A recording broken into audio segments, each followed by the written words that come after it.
ತಾಲೂಕು ಕಾನೂನು ಸೇವೆಗಳ ಸಮಿತಿ, ವಕೀಲರ ಸಂಘ ಹಾಗೂ ಡಾಕ್ಟರ್ ಬಿಆರ್ ಅಂಬೇಡ್ಕರ್ ಆಟೋ ಚಾಲಕರ ಸಂಘ ಕೆಜಿಎಫ್ ರವರ ಸಹಯೋಗದಲ್ಲಿ ಆಟೋ ಚಾಲಕರಿಗೆ ಕಾನೂನು ಅರಿವು ಕಾರ್ಯಕ್ರಮವನ್ನು ನಗರದ ಆಂಡರ್ಸನ್ಪೇಟೆಯಲ್ಲಿ ಹಮ್ಮಿಕೊಳ್ಳಲಾಗಿತ್ತು. ಈ ಕಾರ್ಯಕ್ರಮದಲ್ಲಿ 3ನೇ ಅಪರ ಜಿಲ್ಲಾ ಮತ್ತು ಸತ್ರ ನ್ಯಾಯಾಧೀಶರಾದ ಗಣಪತಿ ಗುರುಸಿದ್ದ ಬಾದಾಮಿ, ಪ್ರಧಾನ ಸಿವಿಲ್ ನ್ಯಾಯಾಧೀಶರಾದ ಆರ್ ಮಂಜುನಾಥ್, ವಕೀಲರ ಸಂಘದ ಅಧ್ಯಕ್ಷರಾದ ರಾಜಗೋಪಾಲಗೌಡ, ಉಪಾಧ್ಯಕ್ಷರಾದ ಮಣಿವಣ್ಣನ್, ಪಿಎಸ್ಐ ಮಂಜುನಾಥ್, ಆಟೋ ಚಾಲಕರ ಸಂಘದ ಅಧ್ಯಕ್ಷರಾದ ರಾಜ್ಕುಮಾರ್ ಹಾಗೂ ಇತರರು ಹಾಜರಿದ್ದರು. ಇಷ್ಟು ಬರೀ ಒಂದು 500 ರೂಪಾಯಿಗೆ ನೆಗ್ಲೆಕ್ಟ್ ಮಾಡಿ ಹೆಲ್ಮೆಟ್ ಹಾಕದೇ ಇರೋದಕ್ಕೆ ಅವನು ಜೀವನ ಪರ್ಯಂತ ಕೋಮಾದಲ್ಲಿ ಇರುವಂತ ಪರಿಸ್ಥಿತಿ ಆಯಿತು. ಅದಷ್ಟೇ ಅಲ್ಲದೆ ತಂದೆ ತಾಯಿಗಳಿಗೆ ಹೊರೆ ಆದ. ತಂದೆ ತಾಯಿಗಳು ಯಾರೋ ಹೊರೆ ಅಂತ ತಿಳ್ಕೊಳ್ಳಲ್ಲ, ಆದ್ರೆ ಎಂತಿದ್ರೆ ಆಗ್ತಿತ್ತು, ಯಾರು ಇವನು ಸೇವಾ ಮಾಡ್ಕೊತ ಕೂತ್ಕೊಂಡು ಸೇವಾ ಮಾಡ್ಕೊತ ಯಾರು ಇರೋರು ಅಂತ ಬಿಟ್ಟು ಹೋಗಿ ಬಿಡ್ತಿದ್ರು, ಹೋಗಿ ಏನೊಂದು ಮದುವೆ ಮಾಡ್ಕೊಡ್ತಿದ್ರು. ಈಗಿನ ಕಾಲಮಾನದಲ್ಲಿ ನಿಮ್ಗೆಲ್ಲ ಗೊತ್ತು, ಯಾರಾದರೂ ಮಕ್ಕಳು ನೋಡ್ತಾರ ಕೂಡ ಹೆಂಡತಿ ಬಂದ ತಕ್ಷಣ ಹೊರಗೆ ಹಾಕಿಬಿಡ್ತಾರೆ. ಇನ್ನು ಆ ಪರಿಸ್ಥಿತಿಯಲ್ಲಿ ನಾವು ಇದ್ರೆ ನಮ್ಮ ನೋಡ್ತಾರ? ಅದಕ್ಕೆ ವಿಚಾರ ಮಾಡಿ ಕೂಡ ಅಷ್ಟೇ ಮುಖ್ಯ. ಅದಕ್ಕೆ ನಾವು ಜೀವನ ಜೊತೆಗೆ ಜೀವನ ಉಳಿಸ್ಕೋಬೇಕು, ಜೀವನ ಜೊತೆಗೆ ಚಲಾಟ ಆಡಬಾರ್ದು. ಅದಷ್ಟೇ ಅಲ್ಲದೆ ರಸ್ತೆ ಅಂದ್ರೆ ನಮ್ದಷ್ಟೇ ಅಲ್ಲ, ಅದು ಸಾರ್ವಜನಿಕ ರಸ್ತೆ, ಸರ್ಕಾರದ ರಸ್ತೆ ಅಲ್ಲ, ಅದು ಸಾರ್ವಜನಿಕ ರಸ್ತೆ. ಅದಕ್ಕೆ ಪ್ರತಿಯೊಬ್ಬರಿಗೂ ಕೂಡ ಓಡಾಡಲಿಕ್ಕೆ, ಮೋಟರ್ ಸೈಕಲ್ ಓಡಿಸೋಕೆ, ಕಾರ್ ಓಡಿಸೋಕೆ, ಬಸ್ ಓಡಿಸೋಕೆ, ಟ್ರಕ್ ಓಡಿಸೋಕೆ ಎಲ್ಲ ವಾಹನಗಳು. ಇದೇನು ಮಾರ್ಕು ಯಾರು ಹೇಳಿದ್ದು? ಬನ್ನಿ, ಇದು ಒಣವೆ ಅಂತ ಅಂದ್ರೆ ಈ ಕಡೆಯಿಂದ ಮಾತ್ರ ಹೋಗಕ್ಕೆ ಅವಕಾಶ ಇದೆ, ಈ ಕಡೆಯಿಂದ ಹೋಗಕ್ಕೆ ಅವಕಾಶ ಇಲ್ಲ.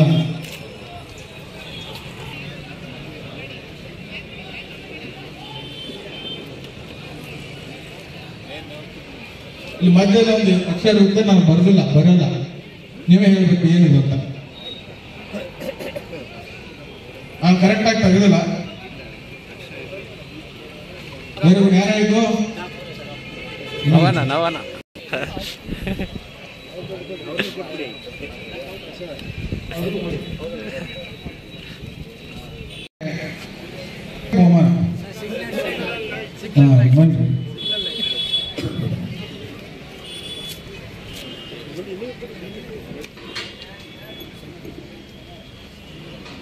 ಈ ಲೈಟ್ ಹತ್ತಿದಾಗ ಏನ್ ಮಾಡ್ಬೇಕು? ಯಾರಾಯ್ತು? ಮೂವ್ ಆಗಬೇಕು. ಈ ಲೈಟ್ ಏನಿದು? ತಮ್ಮ ಕಡೆಯಿಂದ ಉತ್ತರಗಳನ್ನು ಪಡೆದು ಪ್ರಶ್ನೆಗಳಿಗೆ ತಮಗೆ ಬಹುಮಾನವನ್ನು ಕೂಡ ಕೊಟ್ಟು ತಮ್ಮೆಲ್ಲರಿಗೂ ಕೂಡ ತಮ್ಮ ಜೀವನಕ್ಕೆ ಬೇಕಾಗಿರುವಂತಹ ಮಾರ್ಗಸೂಚನೆಗಳನ್ನ ಸಾಹೇಬರು ತಮಗೆ ಕೊಟ್ಟಿದ್ದಾರೆ. ಸೊ ಹೆಚ್ಚಾಗಿ ತಮಗೆ ಬೇಕಾಗಿರುವಂಥ ಎಲ್ಲ ಚಾಲನೆಗೆ ಬೇಕಾಗಿರುವಂಥ ಎಲ್ಲ ಜ್ಞಾನ ಈ ಕಾರ್ಯಕ್ರಮದಿಂದ ತಮ್ಮೆಲ್ಲರಿಗೂ ಸಿಗ್ತಾ ಇದೆ. ಈ ಒಂದು ಕಾರ್ಯಕ್ರಮ ಆಯೋಜನೆ ಮಾಡಲಿಕ್ಕೆ ಕೇಳಕ್ಕೆ ಬಂದಾಗ ನನಗೆ ಅನ್ನಿಸ್ತು, ಈ ಕಾರ್ಯಕ್ರಮ ತುಂಬಾ ಅವಶ್ಯಕತೆ ಇದೆ ನಮ್ಮ KGF ನ ಆಟೋ ಚಾಲಕರಿಗೆ ಅಂತೇಳಿ. ನಾವು ಸಾಹೇಬ್ ಹೇಳಿದಾಗ ನಾವು ಅನ್ಕೊಂಡಿದ್ವಿ ಈ ಕಾರ್ಯಕ್ರಮದ ಉಪಯೋಗನ ಬಹಳಷ್ಟು ಜನ ಆಟೋ ಚಾಲಕರು ತಗೋತಾರೆ, ಅದನ್ನ ಸದುಪಯೋಗ ಪಡಿಸ್ಕೋತಾರೆ ಅಂತೇಳಿ. ಹಾಗಾಗಿ ನಾವು ರಾಜ್ಕುಮಾರ್ ಅವ್ರ ಹತ್ರ ಮಾತಾಡಿದಾಗ ಅನ್ಕೊಂಡಿದ್ವಿ 100ರಿಂದ 150 ಜನ ಮೇಲ್ಗಡೆ ಸೇರ್ತಾರೆ ಅಂತೇಳಿ. ಅದನ್ನ ನೋಡೋಕೆ ಸ್ವಲ್ಪ ಸಂಖ್ಯೆ ಕಡಿಮೆ ಅನ್ನಿಸ್ತು, ಪರವಾಗಿಲ್ಲ.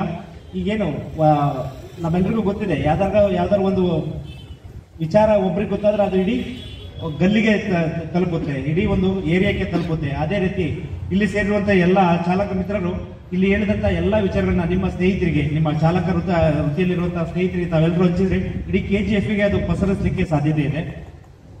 ಈ ಒಂದು ಸಂದರ್ಭದಲ್ಲಿ ಸಾಹೇಬರು ಮೋಟರ್ ವಾಹನ ಕಾಯ್ದೆಗೆ ಸಂಬಂಧಪಟ್ಟ ಸಾಕಷ್ಟು ವಿಚಾರಗಳನ್ನ ತಮಗೆ ತಿಳಿಸ್ಕೊಟ್ಟಿದ್ದಾರೆ. ಸೊ ಅದಕ್ಕಿಂತ ಹೆಚ್ಚಾಗಿ ಕೆಲವೊಂದು ಸಂದರ್ಭದಲ್ಲಿ ನಾವು ನೋಡ್ತಾ ಇರ್ತೀವಿ, ಚಾಲಕರಾದವರಿಗೆ ಸಾಕಷ್ಟು ಪರೀಕ್ಷೆಗಳ ರೀತಿಯಲ್ಲಿ ಕೆಲವೊಂದು ಸಂದರ್ಭಗಳು ಬರ್ತಾ ಇರುತ್ತೆ. ಯಾವುದೋ ಒತ್ತಡಕ್ಕೆ ಒಳಗಾಗಿ ನಿಮಗೆ ಗೊತ್ತಿಲ್ಲದೇನೆ ಕೆಲವೊಂದಿಷ್ಟು ಅಪರಾಧಿಕ ಕೃತ್ಯಗಳಲ್ಲಿ ತಾವು ಭಾಗಿಯಾಗುವಂತಹ ಸಂದರ್ಭಗಳು ಬರ್ತಾ ಇರುತ್ತೆ. ಅಂತ ಸಂದರ್ಭದಲ್ಲಿ ತಾವೇನ್ ಮಾಡ್ಬೋದು? ನೀವು ನಿಮ್ಮ ಆಟೋದಲ್ಲಿ ಯಾರೋ ಒಬ್ರು ಬಾಡಿಗೆ ಕೇಳಿಕ್ ಬರ್ತಾರೆ, ಅವ್ರು ನೋಡಿದಾಗಲೇ ನಿಮ್ಗೆ ಗೊತ್ತಾಗುತ್ತೆ ಅವ್ರು ಯಾವುದೋ ದುಷ್ಕೃತ್ಯದಲ್ಲಿ ಭಾಗಿಯಾಗಿರುವಂತವ್ರು ಅಂತೇಳಿ. ಸೊ ಅಂತ ಸಂದರ್ಭದಲ್ಲಿ ದಯವಿಟ್ಟು ಅಂತವ್ರನ್ನ ನೀವು ಯಾರು ಆಟೋದಲ್ಲಿ ಹತ್ತಿಸ್ಕೊಳ್ಳೋಕೆ ಹೋಗ್ಬೇಡಿ. ಅದರಿಂದ ಏನಾಗುತ್ತೆ, ಅವ್ರನ್ನ ಸಂಚಾರ ಮಾಡ್ಲಿಕ್ಕೆ ನೀವು ಸಹಕಾರ ಮಾಡಿದ್ರೆ ನೀವು ಕೂಡ ಅಂತ ಒಂದು ಅಪರಾಧಿಕ ಕೃತ್ಯದಲ್ಲಿ ನೀವು ಕೂಡ ಭಾಗಿದಾರರಾಗೋ ಸಾಧ್ಯತೆ ಇರುತ್ತೆ. ಮೇಲ್ನೋಟಕ್ಕೆ ನಿಮಗೆ ಗೊತ್ತಾದಾಗ ಅಂತವ್ರನ್ನ ನಿರಾಕರಣೆ ಮಾಡ್ಬಿಡಿ. ಅವತ್ತು ಒಂದು ದಿನ ದುಡಿಮೆ ಹೋದ್ರೂ ಪರವಾಗಿಲ್ಲ, ಆದ್ರೆ ನೀವು ಒಂದು ಕ್ರಿಮಿನಲ್ ಪ್ರಕರಣದಲ್ಲಿ ಅಪರಾಧಿ ಆಗುವಂತಹ ಸಾಧ್ಯತೆ ತಪ್ಪೋಗುತ್ತೆ. ಆಮೇಲೆ ಬಹಳಷ್ಟು ಸಮಯ ನೋಡ್ತಾ ಇರ್ತೀವಿ, ಗಾಂಜಾಗಳನ್ನ ಸಾಗಾಟ ಮಾಡುವಂಥವ್ರು ಇರ್ಬೋದು, ಆಮೇಲೆ ಯಾವುದೋ ಒಂದು ಗಲಾಟೆ ಆಗಿರುತ್ತೆ. ಅದಕ್ಕೆ ಈ ಕುಟುಂಬದವರಿಗೆ ಏನೋ ಒಂದು ಗಲಾಟೆ ಆಯ್ತು ಅಂದ್ರೆ ಅದು ಈ ಕುಟುಂಬದಿಂದ ಗಲಾಟೆಗೆ ಒಳಗಾದಂಥವ್ರು ಬಂದು ನಿಮ್ಮ ಹತ್ರ ಕೇಳ್ತಾರೆ, ನಾವು ಹೋಗಿ ಗಲಾಟೆ ಮಾಡಬೇಕು, ಬರ್ರಿ ಆಟೋ ತಗೊಂಡು ಅಂತೇಳಿ. ಸೊ ಎಷ್ಟೋ ಸಲ ನೀವು ಅವ್ರ ಆಟೋ ಕರೆದ್ರು ಅಂತೇಳಿ ನೀವು ಹೋಗಿರ್ತೀರ, ಅದನ್ನ ನೋಡಿದ್ರೆ ಕೊನೆಗೆ ನೀವೇ ಆ ಒಂದು ಪ್ರಕರಣದಲ್ಲಿ ಆರೋಪಿಯಾಗಿ ನಿಂತಿರ್ತೀರಿ. ಸೊ ಅಂಥದಕ್ಕೆಲ್ಲ ತಾವೆಲ್ಲರೂ ಅವಕಾಶ ಕೊಡಬಾರ್ದು. ಅಂಥದ್ದೇನಾದ್ರು ಸಂದರ್ಭ ಬಂದ್ರೆ ಖಂಡಿತವಾಗಿ ನಿರಾಕರಣೆ ಮಾಡಿ. ಯಾಕೆಂದ್ರೆ ನೀವು ಆರೋಪಿಯಾಗಿ ನಿಂತ್ಕೊಂಡ್ರೆ ನಿಮ್ಮನ್ನ ರಕ್ಷಣೆ ಮಾಡ್ಲಿಕ್ಕೆ ಯಾರು ಬರಲ್ಲ, ನಿಮ್ಮ ಕುಟುಂಬವನ್ನು ರಕ್ಷಣೆ ಮಾಡ್ಲಿಕ್ಕೆ ಯಾರು ಬರಲ್ಲ. ಅದರಿಂದ ಏನಾಗುತ್ತೆ, ಎದುರುಗಡೆ ಕುಟುಂಬದವರಿಗೆ ನಿಮ್ಮ ಮೇಲೇನೂ ಕೂಡ ದ್ವೇಷ ಆರಂಭ ಆಗುತ್ತೆ. ಅದರಿಂದ ನಿಮ್ಮ ಕುಟುಂಬಗಳಿಗೆ ಕೂಡ ತೊಂದರೆ ಆಗೋ ಸಾಧ್ಯತೆ ಇರುತ್ತೆ. ಹಾಗಾಗಿ ನಾವೆಲ್ಲರೂ ಕೂಡ ಈ ಒಂದು ಎಚ್ಚರಿಕೆಯನ್ನು ಪಾಲಿಸಿದ್ರೆ ಹೆಚ್ಚು ನೀವು ಯಾರು ಕೂಡ ಕ್ರಿಮಿನಲ್ ಪ್ರಕರಣಗಳಲ್ಲಿ ಆರೋಪಿಗಳಾಗಿ ಬರುವಂತ ಸಾಧ್ಯತೆ ತಪ್ಪೋಗುತ್ತೆ. ಇದರ ಜೊತೆನಲ್ಲಿ ನಾವು ಈ ಸಾಹೇಬರು ಆರಂಭದಲ್ಲಿ ಹೇಳಿದ್ರು ತಮ್ಮೆಲ್ಲರಿಗೂ ಯೂನಿಫಾರ್ಮ್ ಯಾಕೆ ಕೊಟ್ಟಿದ್ದಾರೆ ಅಂತೇಳಿ. ಆ ಯೂನಿಫಾರ್ಮ್ ಮಹತ್ವವನ್ನು ಕೂಡ ತಾವೆಲ್ಲರೂ ಚೆನ್ನಾಗಿ ಡಾಕ್ಯುಮೆಂಟ್ಸ್ ಇರಬೇಕು, ಅದನ್ನೆಲ್ಲದನ್ನು ನೀವು ನಿಮ್ಮ ಹತ್ರ ಇಟ್ಕೋಬೇಕು. ಅಷ್ಟೆಲ್ಲ ಇಟ್ಕೊಂಡ್ಮೇಲೆ ಯೂನಿಫಾರ್ಮ್ ವೇರ್ ಮಾಡಿರ್ಬೇಕು. ಯೂನಿಫಾರ್ಮ್ ಹಾಕೊಂಡು ರೋಡ್ ಬಂದ ಮೇಲೆ ಸಂಚಾರದ ನಿಯಮಗಳನ್ನ ಪಾಲನೆ ಮಾಡಬೇಕು. ಸೀಟಿಂಗ್ ಕೆಪಾಸಿಟಿ ಎಷ್ಟಿದೆಯೋ ಅಷ್ಟು ಜನರನ್ನ ಮಾತ್ರ ಹಾಕ್ಬೇಕು. ನಾವೇನ್ ಮಾಡ್ತೀವಿ, ತುಂಬಾ ಜನರನ್ನ ತುಂಬಿಸ್ತೀವಿ, ಆಟೋ ಕಂಟ್ರೋಲ್ ಮಾಡಕ್ ಆಗೋದಿಲ್ಲ. ಎಲ್ಲೋ ಒಂದ್ ಕಡೆ ಆಟೋ ಅಪ್ಸೆಟ್ ಆಯ್ತು ಅಥವಾ ಅಪಘಾತಕ್ಕೀಡಾಯ್ತು, ಆಟೋದಲ್ಲಿರೋರಿಗೆ ಯಾರು ಜವಾಬ್ದಾರರು? ನಾವು. ನಮ್ಮ ಉದ್ದೇಶ ಬರೀ ದುಡ್ಡು ಮಾಡೋದಾಗಬಾರ್ದು. ಪ್ರಯಾಣಿಕರನ್ನ ಒಂದು ಸ್ಥಳದಿಂದ ಮತ್ತೊಂದು ಸ್ಥಳಕ್ಕೆ ಸೇಫ್ಟಿಯಾಗಿ ಕರ್ಕೊಂಡೋಗಿ ಅವ್ರ ಮನೆ ಬಾಗಿಲಿಗೆ ಬಿಡುವಂತ ಕೆಲಸ ಆಗಬೇಕು. ಇನ್ನೂ ಜಾಸ್ತಿ ಡ್ರೈವರ್ಸ್ ಬರಬೇಕಂತ ನಾವು ಪ್ರಯತ್ನ ಮಾಡಿದ್ದೀವಿ. ಬಟ್ ಕೆಲವರು ಚರ್ಚ್ ಅದು ಇದು ಅಂತ ಹೇಳ್ಬಿಟ್ರು. ನೆಕ್ಸ್ಟ್ ಟೈಮು ಇನ್ನೂ ದೊಡ್ಡದಾಗಿ ಮಾಡಿ ನಮ್ಮ ಸಾಹೇಬ್ರೆ ಬಂದು ಬೋರ್ಡ್ ಇಟ್ಕೊಂಡು ಹೆಂಗೆ ಕ್ಲಾಸ್ನಲ್ಲಿ ಲೆಸನ್ ತಗೊಳ್ತಾರೋ ಆ ಥರ ನಮ್ಮ ಡ್ರೈವರ್ಸ್ಗೆ ತಗೊಂಡಿದ್ದಾರೆ. ಆ ಥರ ಇನ್ನೊಂದ್ಸತಿ ಇನ್ನೂ ಸ್ವಲ್ಪ ಡ್ರೈವರ್ಸ್ಗೆ ಅವ್ರು ಬಂದು ಲೆಸನ್ ತಗೊಂಡು ಒಳ್ಳೇದು ಹೇಳಬೇಕು. ಈ ಅವೇರ್ನೆಸ್ ಪ್ರೋಗ್ರಾಮ್ನಲ್ಲಿ ಹೆಂಗೆ ಅವರು ನಮಗೆ ಹೇಳಿ ಎಲ್ಲ ನಮಗೆ ಮೈಂಡ್ನಲ್ಲಿ ಸ್ವಲ್ಪ ಚೇಂಜ್ ಆಗಿದೆ.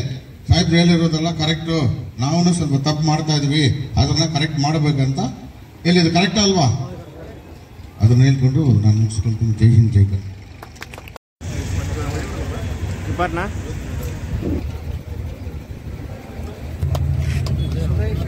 ಫ್ರೆಶ್ ಟೀ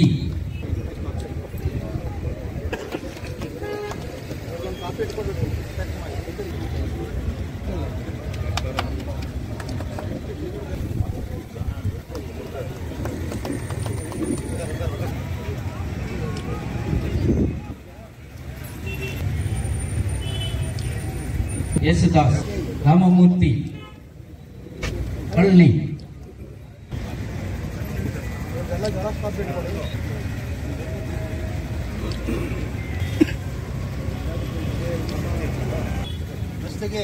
ದಸ್ತಗೀರ್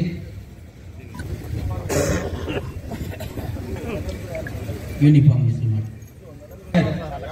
ಆಟೋ ಸಲ್ best auto driver without accident ಇನ್ Kolar gold field best driver medal ನಮ್ಮ ಸಾಹೇಬರು ಕೊಡ್ತಾ ಇದ್ದಾರೆ. ಹೌದು, ಚಾನ್ಪಟ್ಟ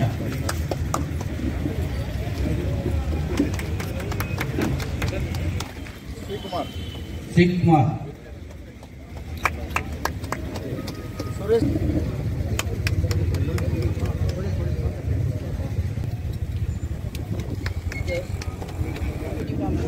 எல்லாருக்கும் டைவர்ஸ் யூனிஃபார்ம் வழங்கப்படுகின்றது.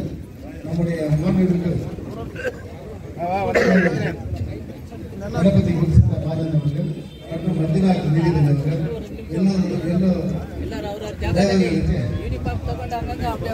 அவருடைய சீருடை வழங்கப்படுகின்றது. எல்லோரும் தயவு கூர்ந்து ஆகிய கொண்டு அவருடைய இருக்கையில் அமரும்படி கேட்டுக்கொள்கிறேன். Please sit in your seat. Please. 5 minutes. Please.